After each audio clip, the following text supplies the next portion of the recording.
Il est bien clair que l'image de l'industrie n'était pas des meilleures auprès de nos citoyens et que donc il fallait préparer l'industrie de demain. Donc d'où la volonté, on va dire, de montrer une autre image de l'industrie, de montrer que, ben, en faisant venir un fabricant de batteries, on est dans les salles blanches, hein, donc là il n'y a pas de, c'est très propre. En faisant venir une industrie chimique, c'est pareil. Et puis il n'y a pas aujourd'hui, tous les systèmes sont faits où il n'y a pas de pollution. Donc tous les acteurs que j'ai cités, ces chambres de commerce, grands ports maritimes et collectivités, ont donc travaillé ensemble pour attirer ces entreprises sur notre territoire et de préparer en amont tout ce que les entreprises auront besoin. Par exemple, le Grand Port Maritime, pour faire venir les entreprises, il a déjà tout préparé pour que les permis de construire puissent être obtenus en moins de 6 mois. Le site de Dunkerque est un des meilleurs sites au monde en termes de performance.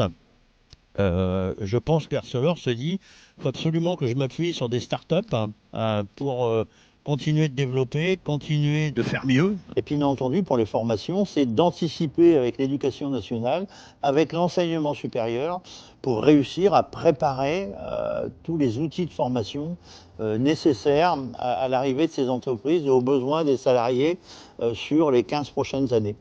La volonté de la Chambre de commerce, c'est de faire en partenariat avec les acteurs actuels et pas contre. Les éléments essentiels. Je pense qu'on est sur un territoire à Dunkerque où tous les acteurs ont la capacité de travailler ensemble, et quel que soit le domaine, collectivité, chambre de commerce, grand port maritime, les acteurs de l'emploi, etc. Donc ça, c'est la base de la construction. Ensuite, bien entendu, tout ça a été anticipé. Je pense que des actions ont été faites avec l'éducation nationale pour préparer, on va dire, des jeunes, même du primaire ou des collégiens, pour préparer les besoins qu'on aura en 2030, 2035 pour les EPR.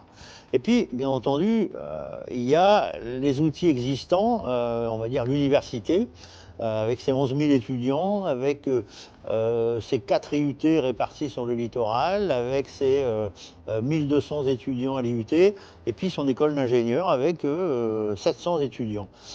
Et bien entendu, dans toutes ces formations, des colorations qui correspondent aux besoins des entreprises que l'on a identifiées aujourd'hui avec une gestion prévisionnelle des emplois et des compétences qui ont été mandatées par le préfet de la région.